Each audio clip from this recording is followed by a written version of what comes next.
Hello दोस्तों, आपका अपने यूट्यूब चैनल पे स्वागत है। तो आज की इस वीडियो में हम लोग जो कंपाउंड इंटरेस्ट से संबंधित कुछ क्वेश्चंस लाए हैं, ठीक है। इससे पहले भी हम लोग इस पे एक वीडियो ला चुके हैं, ये अपना दूसरा वीडियो है। तो इसमें अपना पहला क्वेश्चन क्या है, वह मूलधन राशि क्या होगी जिस पर 5 वर्षों के लिए अर्जित साधारण ब्याज 5,500 है और 2 वर्षों के लिए अर्जित चक्रवृद्धि ब्याज कितना है, 2,288 रुपए है, ठीक है। मान लीजिए कि दोनों जो है स्थिति में ब्याज दर क्या है, समान है बोल रहा है, ठीक है। तो इसमें क्वेश्चन क्या बोल रहा है कि सिंपल इंटरेस्ट कितना है, इतना है 5 वर्षों के लिए, और 2 वर्षों के लिए जो चक्रवृद्धि ब्याज है वो इतना है, ठीक है। तो इसमें आर दोनों में सेम दिया हुआ है, तो आर दोनों में सेम है। तो सबसे पहले सिंपल इंटरेस्ट का फॉर्मूला क्या होता है, जिस हिसाब से बोल रहे हैं उस हिसाब से सॉल्व करेंगे इसको। तो S I is equal to P into में आर इंटू में टी अपॉन में 100 होता है, ठीक है, ये होता है। अब एस आई कितना दे रखा है अपने को, इतना 5500 रुपए, कितने के लिए, 5 वर्षों के लिए। तो अब इस केस में अपने को क्या क्या पता है, t इज इक्वल टू कितना है, 5 वर्ष, आर दोनों का सेम है, आर ही है, इसको मान के चलना है, ठीक है। अब p हम लोग इसमें क्या मान के चलेंगे, जो प्रिंसिपल है, प्रिंसिपल हम लोग जो मूलधन है उसको p मान के चलेंगे, ठीक है, p ही मान के चलेंगे। और इसमें क्या, और एक ये जो सिंपल इंटरेस्ट है वो अपने को दिया हुआ है, 5 वर्षों के लिए सिंपल इंटरेस्ट कितना है, S I is equal to 5500 रुपए, ठीक है। अब इसको सॉल्व करते हैं, तो इधर सॉल्व करेंगे तो ये 5500 बराबर में p की जगह पे p ही रखेंगे, आर आर ही है, यहाँ पे मान के चल रहे हैं, ठीक है। टी कितना है, 5 वर्ष अपॉन में 100। इसको जब सॉल्व करेंगे तो ये क्या आ जाएगा, सॉल्व किए इसको तो ये कितना हो गया, P R is equal to 100 इधर आ गया, 5 नीचे आ गया, तो 5500 गुणित 100 बटे में 5। अब 5 एकम 5 एकम एकम 0 0, ये कितना आ गया, 11 0 0 0 0, इतना आ गया, ठीक है। 1,10,000 आ गया ये पी इंटू आर का वैल्यू। अब दूसरा क्या बोल रहा है, 2 वर्षों के लिए जो अर्जित चक्रवृद्धि ब्याज इतना है। तो अब क्या है, टाइम कितना दे दिया अपने को, टाइम दे दिया 2 वर्ष। आर इसमें भी सेम है, क्यों, क्योंकि बोला है दोनों में सेम रहेगा करके। पी इसमें भी सेम है, P is equal to P ही मान के चलेंगे, ठीक है, सेम राशि के लिए ही बोल रहा है दोनों में। तो अब इसको हम लोग सॉल्व करेंगे तो ये कितना आएगा, आगे पी सेम रहा, टाइम भी पता है, आर भी पता है, ठीक है। अब इसमें जो ब्याज है सी आई दिया हुआ है यहाँ पे, ठीक है, कितना 2288, 2 वर्ष के लिए, ठीक। तो हम लोग क्या जान रहे हैं, amount is equal to P plus C I. तो सी आई क्या हो जाएगा, अमाउंट माइनस में पी, और अमाउंट का फॉर्मूला क्या होता है, पी 1 प्लस आर अपॉन में 100 की पावर में टी, ये माइनस पी। तो इसको मैं क्या लिख सकता हूं, अब इसको C I is equal to P common आ गया दोनों में से। अब अंदर में क्या बच गया, 1 प्लस आर अपॉन में 100 की पावर में टी माइनस में 1। अब यहाँ पे पी तो पी ही है, वैल्यू पुट करते हैं, ठीक है। फिर अंदर में 1 प्लस आर का वैल्यू हम लोग सेम लेके चल रहे हैं, अपॉन में 100 कितना, 100, टाइम कितना है 2 वर्ष, माइनस में 1। तो ये जो है सी आई का वैल्यू है, और सी आई कितना दिया हुआ है अपने को, 2288, ठीक है, इसके बराबर है ये। अब इसको हम लोग इक्वेट करेंगे, ठीक है। पी आर का वैल्यू कितना दिया हुआ है, 1,10,000, और इसका वैल्यू कितना आ गया ये, ठीक है। अब इसको मैं जैसे सॉल्व करता हूं तो ये क्या आ जाएगा, इसका वैल्यू।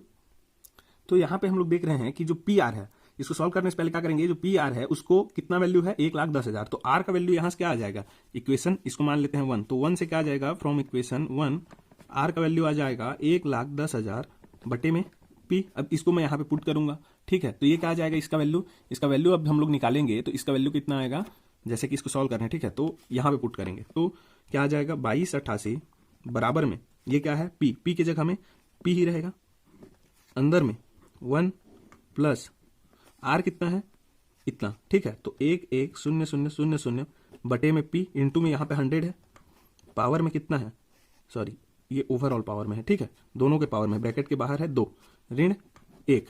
अब इसी को आगे सॉल्व करूंगा, इसी ब्रैकेट को ही खाली, ठीक है। इसका वैल्यू तो इतना ही है, तो इसको मैं सॉल्व करता हूं तो ये कितना आएगा, पी, फिर ये वाला जो है ये कितना आ जाएगा, 2 शून्य 2 शून्य कट गया। अब इधर से ये क्या गया, पी इधर आ गया, तो पी प्लस इतना अपॉन में पी का होल स्क्वायर, ठीक है, माइनस में 1। तो ये क्या आ गया, 1 प्लस यहाँ पे पी आ गया, ठीक है, पी इंटू में 1 पी प्लस 1100 बचा है ऊपर में 1100 बटे में पी, इसका होल स्क्वायर ऋण 1। अब इसी को आगे सॉल्व करूंगा तो ये क्या आ जाएगा, तो जब मैं इसको सॉल्व करूंगा तो ये जो है ब्रैकेट, इसको जब मैं सॉल्व करूंगा तो ये क्या आ जाएगा, 2288, ये हो गया इज इक्वल टू में ये पी का बाहर में पी, फिर ब्रैकेट के अंदर में क्या आ जाएगा, इसको मैं सॉल्व करूंगा तो ए प्लस बी के होल स्क्वायर के फॉर्म में, ठीक है। तो A square plus B square plus 2ab, ये वाला आ गया। फिर माइनस में 1 है तो ये नीचे का जो रहेगा ये भी पी स्क्वायर होगा, क्यों, क्योंकि पी ब्रैकेट के अंदर में है, बाहर में क्या है स्क्वायर, तो पी स्क्वायर, तो यहाँ माइनस होगा तो माइनस पी स्क्वायर होगा, अपॉन में क्या आ जाएगा, इसका एलसीएम पी और 1 का यहाँ पे है तो पी स्क्वायर, यहाँ पे पी है लेकिन इसका स्क्वायर हुआ है तो पी स्क्वायर, इसलिए यहाँ पे पी स्क्वायर।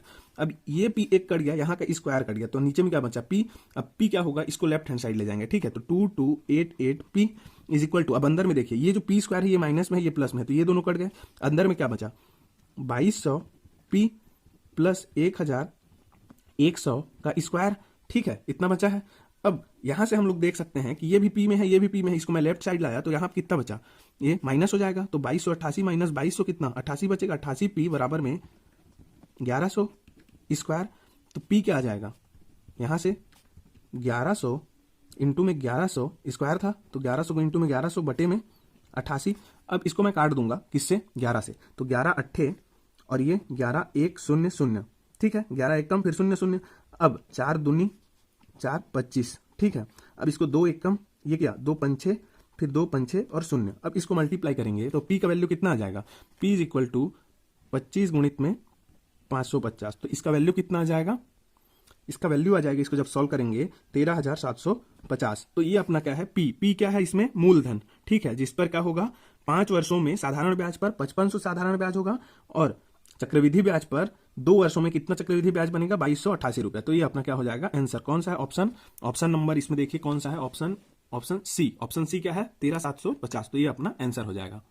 तो इसी में अपना अगला क्वेश्चन है, यदि ब्याज अर्धवार्षिक रूप से संयोजित किया जाता है तो 10,625 रुपए प्रति वर्ष कितने प्रतिशत की दर से 14,297 रुपए हो जाएगा, ठीक है। तो इसमें अपने को दिया क्या है पी मतलब मूलधन कितना दे दिया 10,625 रुपए। अब बोल क्या रहा है ये कब जो है 14,297 रुपए हो जा रहा है एक साल में, तो टाइम कितना दे दिया 1 वर्ष। 1 वर्ष में ये जो पी है ये मिश्र धन में मतलब मूलधन मिश्र धन में इतना बन जा रहा है, ठीक है, कितने वर्ष बाद 1 वर्ष बाद। तो इसमें जो दर है, दर किसको हम लोग क्या बोलते हैं आर, उसको हमको निकालना है। लेकिन यहाँ पे ध्यान देने वाला बात क्या है, यहाँ पे ये अर्धवार्षिक रूप से संयोजित किया जा रहा है, ठीक है।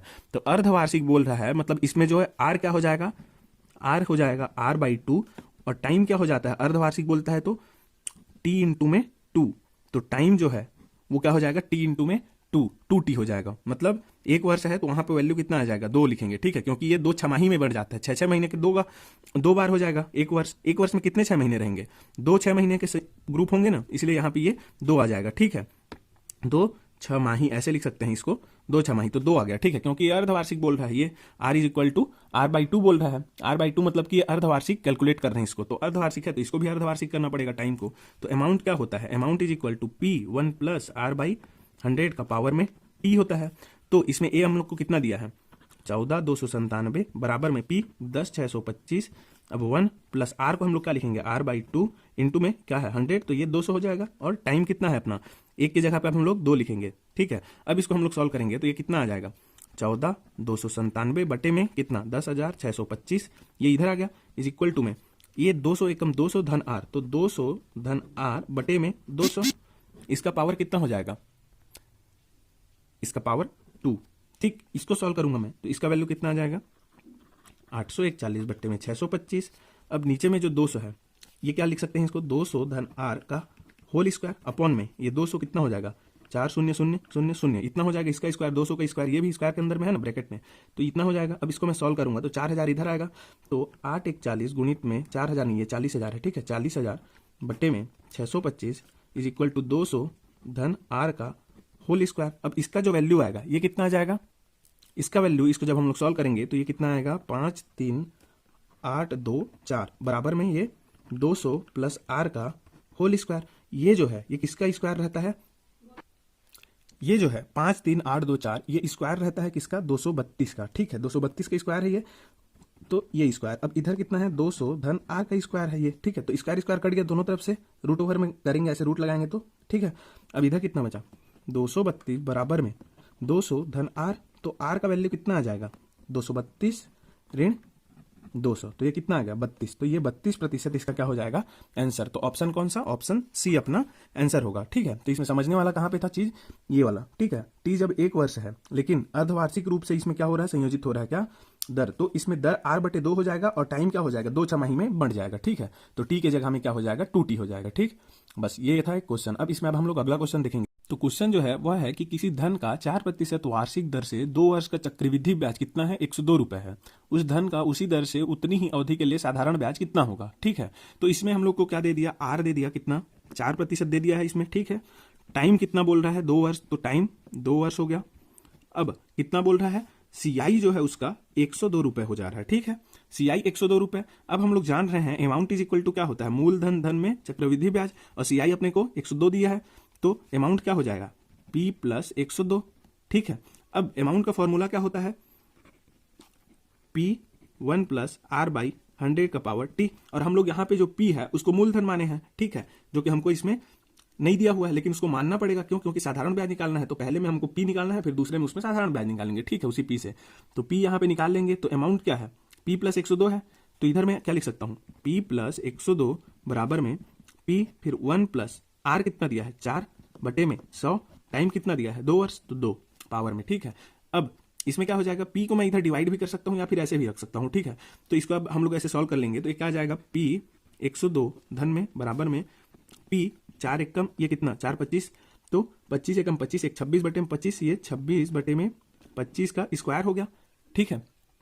अब इसको हम लोग आगे सॉल्व करेंगे तो ये कितना आ जाएगा, 26 का स्क्वायर कितना होता है, 26 का स्क्वायर कितना होता है, 26 का स्क्वायर होता है 676 बटे में 25 का स्क्वायर कितना होता है 625, और यहाँ पे P भी है P, ठीक है। अब इसको हम लोग क्या करेंगे, 625 को लेफ्ट हैंड साइड में मल्टीप्लाई कर देंगे, तो P धन 102 ये ब्रैकेट इंटू में 625 बराबर में ये 676 P है। अब इसको मैं ब्रैकेट ओपन करूंगा तो 625 P धन में 625 गुणित में 102 बराबर में 676 P होगा, ठीक है। अब 676 में से 625 माइनस हो जाएगा, राइट साइड जाएगा, तो ये क्या आ जाएगा 676 P माइनस में 625 P बराबर में कितना आ जाएगा 625 गुणित में 102। अब इसी को आगे सॉल्व करूंगा तो इधर कितना बचा, 676 में से 25 गया तो 6 में से 5 गया तो 1, 7 में से 2 गया तो 5, ठीक है, इतना, और 6 तो कैंसिल, तो P इज इक्वल टू 625 गुणित में 102। तो अब P को मैं क्या लिख सकता हूँ, 51 को राइट साइड ले जाऊंगा, ठीक है, तो ये क्या आ जाएगा, इसका वैल्यू P जो है वो कितना आ जाएगा 625 गुणित में 102 बट्टे में 51, तो 51 एकम 51 दूनी, 625 दूनी कितना होता है 625 दूनी होता है मेरा कितना 1250, तो ये अपना अभी आया है क्या, P आया है, ठीक है, मूलधन। अब इस मूलधन पे हमको साधारण ब्याज निकालना है, तो R अपने को पता है, R हम लोग को दे चुका है कितना 4 ही दिया है इसमें भी, तो R इस केस में भी 4 है, P हमको पता चल गया, टाइम 2 वर्ष है, तो सिंपल इंटरेस्ट इसमें कितना होगा, SI is equal to P into में R इंटू में T अपन में 100, तो P का वैल्यू कितना हम लोग निकाले 1250। R अपने को इसमें कितना दिया हुआ है, R अपने को दिया है इसमें 4 और T 2, तो R की जगह पे मैं क्या लिखूंगा यहाँ 4 इंटू में T 2 बटे में 100, तो ये ऐसा ही आएगा, तो ये कट गया, 2 एकम 2 पंचे 5 एकम 5 कितना 25, तो 25 इंटू में कितना 4 बराबर में 100, तो ये क्या आ जाएगा अपना सिंपल इंटरेस्ट, ठीक है। तो सिंपल इंटरेस्ट कितना बनेगा 100 रुपये, 100 रुपये बनेगा सिंपल इंटरेस्ट, जब चक्रवृद्धि ब्याज कितना बन रहा है 102 रुपये, तो उसी रेट और उसी समय के लिए सामान्य जो साधारण ब्याज है वो कितना आ रहा है 100 रुपये, तो आंसर कौन सा हो जाएगा, ऑप्शन ए, ये अपना आंसर है, ठीक है। तो हमारा अगला क्वेश्चन है 16,000 पर 9 महीने का 20% प्रति वर्ष की दर से चक्रवृद्धि ब्याज होगा, जबकि त्रैमासिक चक्रवृद्धि से गणना की जाए, ठीक है। तो इसमें समय क्या दिया है 9 महीना, अब 9 महीने है, ठीक है, इसको हम लोग वर्ष में करेंगे तो ये कितना हो जाएगा 9/12 वर्ष, ठीक है, ये अपना क्या दे दिया समय दे दिया। अब बोल रहा है त्रैमासिक, तो त्रैमासिक मतलब कि 3 महीना, ठीक है, 3 महीना। अब 3 महीना, एक साल को कितने 3 महीने में हम लोग बांट सकते हैं 12 बटे में 3, तो 4 से, तो 4 3 महीने में हम लोग बांट सकते हैं ग्रुप में, 3 महीने के 4 ग्रुप बनेंगे, ठीक है, एक साल का। उसका मतलब हम लोग इसमें जब भी त्रैमासिक बोलेगा तो समय को हम लोग किससे मल्टीप्लाई करेंगे, जो T होगा समय वो क्या हो जाएगा T इंटू में इतना 4, ठीक है, जितना त्रैमासिक में बांट सकते हैं उतना इंटू करेंगे यहाँ पे T के साथ, तो T इंटू 4, और इतना हम लोग क्या करेंगे डिवाइड करेंगे R के साथ, जितना हम लोग समय को जो रहता है साल को उसको हम लोग जितना त्रैमासिक में बांट सकते हैं मतलब कि 4, उतना हम लोग डिवाइड करेंगे क्या को, इसमें जो रेट है उसको, तो रेट कितना है, रेट 20 है, तो 20 को हम लोग 4 से डिवाइड करेंगे तो हम लोग का त्रैमासिक रेट निकलेगा कितना 4 5 6, तो 5%, ठीक है। तो इसमें R दे दिया है हमको कितना 20%, तो त्रैमासिक में कितना हो जाएगा 5%, कैसे 20 बटे में 4 करके, ठीक है, और टाइम कितना हो जाएगा T इंटू 4, तो T कितना दिया है अपने को यहाँ पे 9 महीने, तो 9 महीने का हम लोग वर्ष में पहले बदलेंगे, तो वर्ष कितना 9/12 इंटू 4 करेंगे, 4 एकम 4 तिया 3 एकम 3 तिया, तो ये 3 त्रैमासिक है, मतलब 9 महीना जो है 3 त्रैमासिक के बराबर है, ठीक है, 3 त्रैमासिक के बराबर है 9 महीना, ठीक है। तो ये हो गया T, तो इसमें हम लोग T किसको लेंगे 3 को लेंगे, ठीक है। तो उसके बाद हम लोग को क्या दे दिया है इसमें P दे दिया है, मतलब मूलधन जो है वो कितना दे दिया है 16,000 रुपए, ठीक है। अब इसमें हम लोग को क्या निकालने बोला है, इस पे चक्रवृद्धि ब्याज निकालने के लिए बोला है, ठीक है। तो चक्रवृद्धि ब्याज हम लोग कैसे निकालते हैं, पहले अमाउंट निकालते हैं, उसमें से प्रिंसिपल को माइनस कर देते हैं, तो अमाउंट क्या हो जाएगा P1 प्लस R बाई 100 का पावर T। अब इसमें आर कितना पुट करेंगे 5, टी कितना पुट करेंगे 3, पी दिया है हमको 16,000 और अमाउंट हमको निकालना है इसमें, तभी उसमें से माइनस करेंगे पी को। तो पी कितना है 16,000, 1 प्लस आर कितना है इसमें 5 बटे में 100, पावर में कितना है टी 3। तो इसको हम लोग सॉल्व करेंगे तो कितना आएगा 16,000 इंटू में 5 एकम 5 दूनी और 0, तो ये कितना हो जाएगा 20 एकम 20 और 1 21, 21 बटे में 20 का पावर कितना 3।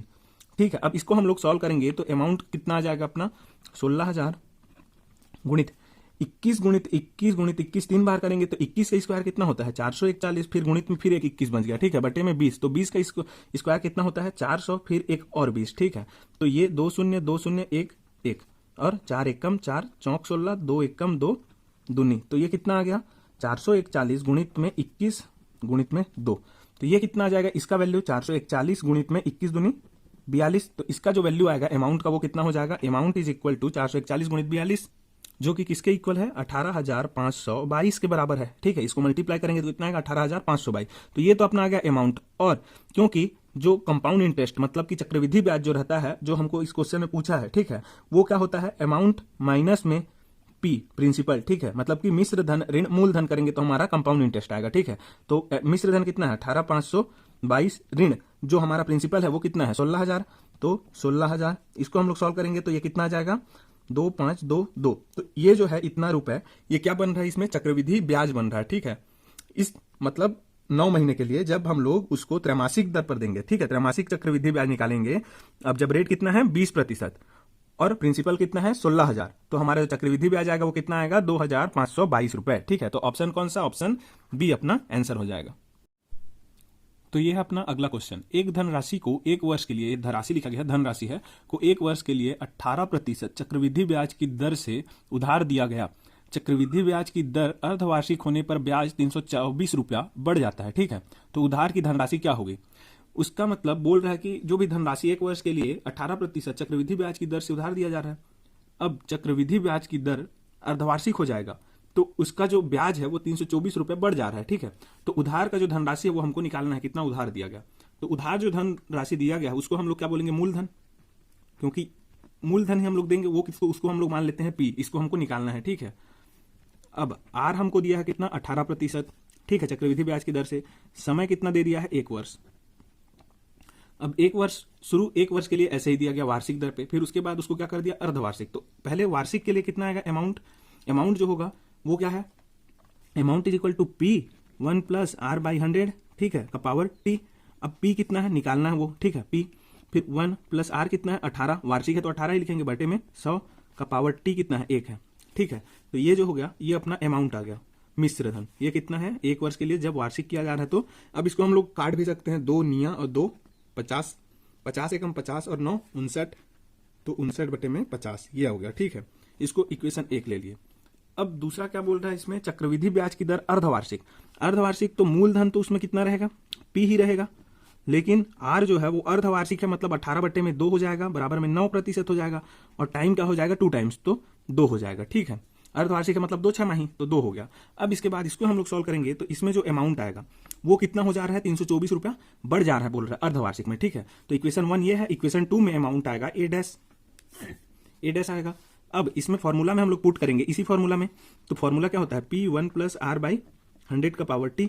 तो ये पी कितना है पी ही है यहाँ पे, 1 प्लस आर कितना है 9 है, बटे में 100, पावर कितना है 2, तो ये कितना हो गया। अब इसको 100 एकम 100 धन 9 109, तो पी 109 बटे में 100 का पावर 2, ये इक्वेशन 2 आ गया। अब क्या बोला है इसमें कि ये जो है दूसरा वाला जब अर्धवार्षिक हो गया है तो इसका जो वैल्यू आ रहा है वो 324 रुपया एक्स्ट्रा है पहले वाले से, तो हम लोग क्या करेंगे ए डैश माइनस ए करेंगे। ठीक है, तो उसका वैल्यू कितना आएगा 324 क्वेश्चन के हिसाब से। ठीक है, तो इसको हम लोग कैसे करेंगे, ये पी 109 बटे में 100 का स्क्वायर ऋण, ये पहला इक्वेशन ए का वैल्यू है, पी 59 बटे में 50 बराबर में कितना है 324। ठीक है, अब इसको हम लोग सॉल्व करेंगे तो यहां से हमारा जो पी का वैल्यू है वो आ जाएगा। ठीक है, अब जब मैं इसको सॉल्व करूंगा, ठीक है, तो इसको मैं क्या लिख सकता हूं पी, और 109 को मैं क्या लिख सकता हूं 1.09 बटे में 100 है, तो ठीक है इसका स्क्वायर करूंगा, माइनस में इसको मैं क्या कर सकता हूं इसको डिवाइड करूंगा ऐसे, तो इसका जो वैल्यू आएगा वो कितना आएगा, ये हो जाएगा कितना 59 को मैं 2 से मल्टीप्लाई कर दिया और नीचे को 2 से मल्टीप्लाई किया, तो 59 दूनी कितना आएगा 118, और नीचे को 2 से मल्टीप्लाई किया तो कितना आएगा 100, ठीक है। इसी को मैं क्या लिख सकता हूँ, आगे देखते हैं आगे लाइन में, ठीक है। इसको मैं क्या लिख सकता हूँ, ये इसका स्क्वायर जो है वो कितना आता है p, फिर ब्रैकेट में ये जो स्क्वायर है 109 का, उसको कितना लिख सकते हैं हम लोग 1 1 8 8 1, ये उसका स्क्वायर होता है, ठीक है।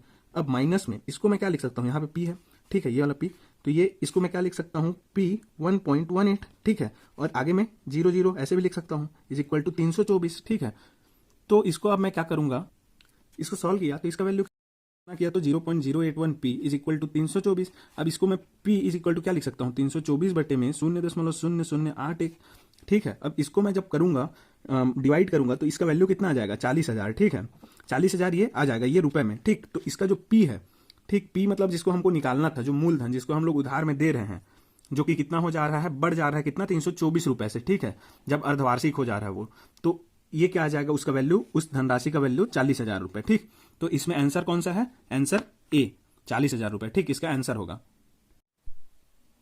इसी में अपना अगला क्वेश्चन है, एक आदमी अपने दोनों पुत्रों जिनकी आयु 12 वर्ष व 16 वर्ष है कि बैंक खातों में 1,15,260 रुपए का निवेश इस प्रकार करना चाहता है कि उन्हें 21 वर्ष की आयु में 20% वार्षिक चक्रवृद्धि ब्याज की दर से समान राशि प्राप्त हो।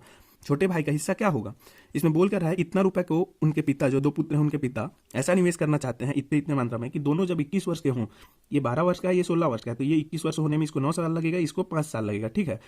तब उनका जो राशि है वो 20% वार्षिक चक्रवृद्धि ब्याज की दर से समान प्राप्त हो उनको, ठीक है। मतलब चक्रवृद्धि ब्याज से जो अमाउंट आएगा, मतलब मिश्र धन, वो मिश्र धन दोनों का सेम होना चाहिए 21 वर्ष में, ठीक है। तो इसको कैसे सॉल्व करेंगे, पहला तो 12 वर्ष है, तो उसके लिए मान के चलिए इसको ए मान लेते हैं 12 वर्ष वाले को, तो ए, उसके लिए अमाउंट एक्स मान लेते हैं, मतलब अमाउंट नहीं, ये क्या है पी, मूलधन, मूलधन उसका क्या है एक्स है, और बी का जो मूलधन है उसको हम लोग वाई मान लेते हैं, और एक्स प्लस वाई अपने को कितना दिया है यहाँ पे 1,15,260 रुपये।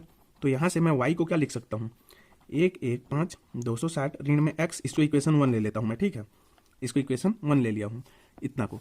अब इसको हम लोग सॉल्व करेंगे तो इसमें आर अपने को कितना दे रखा है 20%, समय कितना दे रखा है इसमें, दोनों के लिए अलग अलग है। तो टाइम ऑफ ए वाले के लिए, मतलब जिसका 12 वर्ष है तो उसके लिए कितना होगा, 12 वर्ष है उसको 21 वर्ष होने में 9 साल, क्यों 12 9 धन 9 21, तो 9 वर्ष।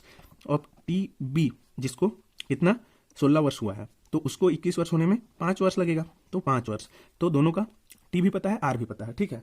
तो इसके लिए हम लोग क्या करते हैं, अमाउंट, अमाउंट का फॉर्मूला क्या होता है, amount is equal to P 1, ये 1 है, ठीक है, 1 प्लस आर अपॉन में 100 का पावर टी होता है। अब अमाउंट दोनों के लिए कितना कितना है, अलग अलग है, कैसे, इसके लिए एक्स है ए वाले के लिए, तो अमाउंट एक्स है, तो x is equal to P, sorry x नहीं, ये तो अमाउंट है, अमाउंट, अमाउंट हमको निकालना है मिश्र धन, जिसको हमको इक्वेट करना है दोनों को इक्वल करके। यहाँ पे पी जो है वो एक्स है, इसको ध्यान में रखना है, ठीक है। प्रिंसिपल जो है ए का, ये ए का है, ठीक है। तो ए के लिए हम लोग जो एक है उसका छोटा बेटा उसको ए मान रहे हैं, ये अमाउंट है ये वाला, ठीक है। तो उसको हम लोग ए को क्या बोल रहे हैं अमाउंट, अमाउंट क्या है यहाँ पे ए, और ये व्यक्ति है उसका छोटा बेटा, उसका पी कितना है एक्स, तो एक्स, ठीक है। अब 1 प्लस आर कितना है, आर तो दोनों के लिए सेम है, 20 बटे में 100 हो जाएगा ये, और टाइम कितना है छोटे वाले के लिए 9, तो इसका वैल्यू कितना आएगा एक्स, 20 एकम 20 5 6, तो 5 एकम 5 1 6, तो 6 बटे में 5 पावर 9। दूसरा जब हम लोग सॉल्व करेंगे तो बी के लिए क्या आ जाएगा अमाउंट, अमाउंट उसके लिए क्या आ जाएगा वाई, पी जो है वो क्या है वाई है, फिर 1, फिर रेट तो 20 ही है अपॉन में 100, पावर उसका टाइम जो है वो 5 वर्ष है, तो 20 एकम 20 5 6, तो ये भी क्या आ जाएगा वाई 6 बटे में 5 आ जाएगा, पावर में 5 इसका, ठीक है। अब इन दोनों को हम लोग को क्या करना है, इक्वेट करना है इक्वल करके, ठीक है। क्यों, क्योंकि जो बोल रहा है कि 21 वर्ष में दोनों को समान राशि, मतलब जो उनका मिश्र धन है वो समान हो जाएगा, तो ये दोनों को इक्वल कर देंगे, तो ये कितना आएगा, इक्वल करने पर इक्वल करेंगे तो ये हो जाएगा एक्स 6 बटे में 5 का पावर 9 बराबर में वाई 6 बटे में 5 का पावर 4, सॉरी 5, ठीक है। तो ये 5 है ये 9 है, तो ये दो इसको काट दूंगा तो यहाँ पे कितना बचेगा, ये कट के 4 बचेगा, तो ये क्या हो जाएगा एक्स 6 बटे 5 का पावर 4 बराबर में वाई, ठीक है। अब y इतना है, अब यहाँ पे मैं इसको क्या लिख सकता हूँ, इसमें जो है y, इसको मैं यहाँ पे पुट कर सकता हूँ वैल्यू को, किसका उसका वैल्यू कितना है x, और उसका 6 बाई में 5 का होल पावर 4, ठीक है। तो इसको मैं इक्वेशन 1 में यहाँ पे, ये जो इक्वेशन 1 है ये वाला, इसमें मैं पुट कर दूंगा y का वैल्यू, तो y का वैल्यू x 6 बाई 5 का पावर 4 इज इक्वल टू 1,15,260 ऋण x है। अब ये नीचे में इसको मैं और क्या लिख सकता हूँ x इंटू में ये ऊपर वाले से मल्टीप्लाई होगा x 6 का पावर 24, मतलब 36 गुणित 36, 36, ये 6 का स्क्वायर, फिर 6 का स्क्वायर 36 बटे में 5 का स्क्वायर कितना 25, गुणित में फिर से उसका स्क्वायर कितना है पावर में 4 है ना, तो ये कितना हो जाएगा 625 बराबर में 115,260 ऋण x ये है। अब इसको मैं इधर लेके जाऊंगा, ठीक है, 625 को राइट साइड में, तो ये कितना आ जाएगा 36 गुणित 36 कितना होता है 36 गुणित 36। चलिए इसको मैं उधर नहीं लेके जाता, यहीं पे इसको सॉल्व करता हूँ। तो 36 गुणित 36 कितना हो जाएगा 1296, ठीक है, 1296 इंटू में x है अपॉन में 625 है, और ये जो माइनस एक्स इसको मैं इधर ले आऊंगा तो प्लस एक्स हो जाएगा, इज इक्वल टू में 115,260। तो यहाँ से ये क्या हो जाएगा, इसका वैल्यू ये जो है 625 यहाँ पे इससे मल्टीप्लाई होगा तो 12,900 बोलता हूँ 1296 एक्स प्लस में 625 एक्स बटे में कितना 625 इज इक्वल टू में 115,260, ठीक है। अब इसको मैं सॉल्व करूंगा, ठीक है, तो ये जो आएगा ये वैल्यू ये कितना हो जाएगा ऐड होगा तो इसका वैल्यू आएगा कितना 1921, ठीक है। इन दोनों को जोड़ेंगे तो x अपॉन में 625 इज इक्वल टू में 115,260। अब इसको मैं क्या लिख सकता हूँ x इज इक्वल टू 115,260 गुणित में 625 बटे में 1921। इसको मैं सॉल्व करूंगा तो ये 1 जा, ये कितना जा, ये हो जाएगा उसका 6 जा, और यहाँ पे एक जीरो है तो जीरो, ये कितना 60 गुणित 625 हो गया। तो x का वैल्यू कितना आ गया जी 60 गुणित 625, ठीक है। इसका वैल्यू कितना आता है, इसको जब हम लोग सॉल्व करेंगे तो ये आ जाएगा 37,500 रुपए, ठीक है। तो 37,500 क्या आ गया अपना x, और हमको पूछा क्या है इसमें कि जो है राशि कितना हम लोग इसमें छोटे बेटे को दें, कि उसका जो है 21 वर्ष होगा तो जो उसको मिश्र धन मिलेगा वो उसके बड़े बेटे के इतना ही होना चाहिए, तो उसको हम लोग कितना देंगे 37,500 रुपए देंगे उसके खाते में, तभी जो है वो क्या हो जाएगा, ये जो उसका बड़ा बेटा है उसको जो मिश्र धन मिलेगा उतना ही उसको 21 वर्ष होने पर मिलेगा, ठीक है। तो हमको x का वैल्यू निकालना था, x का वैल्यू हमने निकाल लिया कितना 37,500। तो 37,500 कौन सा ऑप्शन में है 37,500 है ऑप्शन ए, तो ये क्या हो जाएगा उसका आंसर, ठीक है। तो आज का अपना लास्ट क्वेश्चन है, और जो कंपाउंड इंटरेस्ट है उसका भी ये लास्ट क्वेश्चन है, ठीक है। इसको आप लोग अच्छे से समझेगा। एक शहर की जनसंख्या 2010 के अंत में 2 लाख है, 2012 के अंत में शहर की जनसंख्या 2,64,000 हो जाता है। यदि 2011 और 12 का जनसंख्या वृद्धि दर क्रमशः x% तथा 2x% है तो x का मान होगा, ठीक है। इसमें क्या बोल रहा है 2010, तो हम लोग एक यहाँ पे ऐसे करके देखते हैं, ठीक है। तो 2010 ये है 2010, इतने यहाँ पे कितना है 2 लाख, तो 2 लाख यहाँ पे है, ठीक है। उसके बाद आएगा 2011, फिर उसके बाद आएगा 2012, तो 2012, तो 2011 के अंत 2010 के अंत में मतलब कि 2011 की स्टार्टिंग में, तो ये वाला हो गया यहाँ तक, यहाँ पे हो रहा है 2011 का अंत, फिर यहाँ पे हो रहा है 2012 का अंत, इतना में, ठीक है। तो यहाँ से यहाँ तक के लिए जो जनसंख्या वृद्धि दर है वो x% है, यहाँ से यहाँ तक के लिए 2x% है। यहाँ पे 2 लाख है तो 2012 के अंत में कितना है 2,64,000 है, ठीक है, 2,64,000 है। इसका मतलब ये अपना क्या हो गया मूलधन जो हम लोग मानते हैं वो है, ठीक है। तो मूलधन बोलते हैं यहाँ पे, तो ये जो है मूल जनसंख्या जो था वो कितना है 2 लाख है, और जो है मिश्र धन जो बोलते हैं तो मिश्र जनसंख्या बोल सकते हैं इसको, ये कितना है ए जो अमाउंट हम लोग निकालते हैं वो कितना है 2.64 लाख है, ठीक है। लेकिन इसमें जो रेट है वो पहले में कितना है x है और दूसरे में 2x% है, ठीक है। इसके लिए इतना का समय जो अंतराल है वो t कितना है 1 साल, इसके लिए t जो है वो 1 साल है, मतलब 2010 से 11 के अंत तक 1 साल, यहाँ के अंत से यहाँ के अंत तक 1 साल, यहाँ से यहाँ तक का 1 साल, ठीक है। तो इसके चलिए सॉल्व करते हैं। तो इसको हम लोग कैसे करेंगे, इसका जो टोटल अमाउंट जो रहता है यहाँ से यहाँ तक के लिए उसको हम लोग कैसे निकालते हैं, मिश्र धन जो रहता है जिसमें रेट अलग अलग रहता है, a is equal to p लिखते हैं, फिर उसके बाद 1 प्लस r/100, ये r जो रहता है ये r1 रहता है, ठीक है। इसका t 1 साल है इसमें भी, फिर उसके बाद मल्टीप्लाई करके 1 प्लस r2/100 करते हैं, और इसका t इसमें जो है 1 है, ठीक है। तो इसमें अब हम वैल्यू पुट करेंगे तो a का वैल्यू कितना आएगा, p कितना दिया है 2 लाख, तो 2 लाख आ गया यहाँ पे, ठीक है, इकाई दहाई सैकड़ा हजार दशहरा लाख, फिर 1 प्लस r पहले के लिए कितना है x है बटे में 100 है, फिर दूसरे के लिए टाइम तो 1 है तो कुछ नहीं लिख रहा हूँ, ठीक है। 1 प्लस फिर r2 कितना है 2x है अपॉन में 100 है, टाइम यहाँ भी 1 है तो इसको ऐसे ही रहने देते हैं, ठीक है। अब a जो है वो कितना दे रखा है अपने को 2,64,000, ठीक है, इतना दे रखा है। तो इसको हम लोग जब सॉल्व करेंगे तो 2 लाख इधर आ जाएगा, तो ये क्या हो जाएगा 2,64,000 बटे में 2 लाख, ठीक है, इज इक्वल टू में ये क्या हो जाएगा 100 प्लस x अपॉन में 100, फिर यहाँ पे 100 प्लस 2x अपॉन में 100। तो यहाँ पे इस 100 का 2 जीरो काट के यहाँ से 2 जीरो काट दिया, यहाँ से 2 जीरो काट के यहाँ से 2 जीरो काट दिया, ठीक है। अब यहाँ पे 2 1 ये 0 0 ये 0 0 कट गया, फिर 2 1 जा 2 कितना 13200, ठीक है। तो अब किसके बराबर में आ गया ये 1 मतलब 13,200 is equal to 100 plus x multiply में 100 प्लस 2x इसका वैल्यू, ठीक है। अब इसको हम लोग सॉल्व करेंगे तो ये क्या बन गया क्वाड्रेटिक इक्वेशन, ठीक है। तो इसको अब हम लोग सॉल्व करेंगे तो इसका वैल्यू जो आएगा वो कितना आएगा 13,200 बराबर में 100 से एक बार 100 मल्टीप्लाई हुआ तो 100, फिर ये मतलब 10,000 प्लस 100 इंटू 2x तो 200x प्लस में 100x प्लस में 2x स्क्वायर, ये एक क्वाड्रेटिक बन गया। तो 2x स्क्वायर, फिर ये कितना 300x माइनस में हो जाएगा कितना 3200, इसको इधर ले आया तो 10,000 है, फिर माइनस में 13,200, तो 3,200 इज इक्वल टू 0। अब इसमें से 2 कॉमन लेके मैं उसको डिवाइड कर दिया, मतलब इसको 2 से डिवाइड किया तो ये कितना आएगा x square plus 150x minus में 1600 इज इक्वल टू 0। अब इसको मैं क्या लिख सकता हूँ फैक्टराइजेशन मेथड से, सॉरी ये कट गया, ये यहाँ पे इसी को जो है ना मैं यहाँ पे क्या किया हूँ शॉर्ट करके लिखा हूँ 2x स्क्वायर प्लस 200 धन 100 300x, ये इतना है 10,000 और यहाँ पे 13,200 है, तो ये इधर आएगा तो यहाँ से 3,200 ही बचेगा। ठीक है, इसको मैं 2 से डिवाइड कर दिया इतना को, तो कितना आ जाएगा 2x स्क्वायर डिवाइडेड बाई 2 कितना आएगा x स्क्वायर, फिर इसको डिवाइड किया 2 से तो 150x, फिर ये 1600 आ गया। ठीक है, अब इसको मैं क्या करूंगा फैक्टराइजेशन मेथड से इसको सॉल्व करूंगा। ठीक है, तो ये क्या हो जाएगा x स्क्वायर, फिर प्लस में क्या लिखूं इसको 150x को फैक्टराइजेशन करके क्या लिखूं, तो इसको मैं क्या लिख सकता हूं यहाँ पे 10x ऋण में 160x माइनस में 1600। ठीक है, 1600 लिख सकता हूं इज इक्वल टू 0, 160x। ठीक है, 160x और यहाँ पे कितना है, यहाँ पे है 10x प्लस का।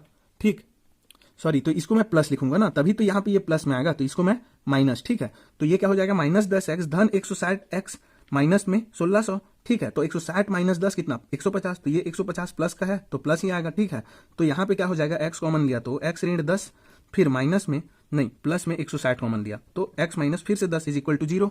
अब मैं क्या करूंगा x माइनस 10 दोनों में कॉमन लिया, फिर कितना बचा x धन 160 इज इक्वल टू 0। तो x का वैल्यू यहां से क्या क्या गया 10 आएगा, एक बार 160 आएगा ऋण का।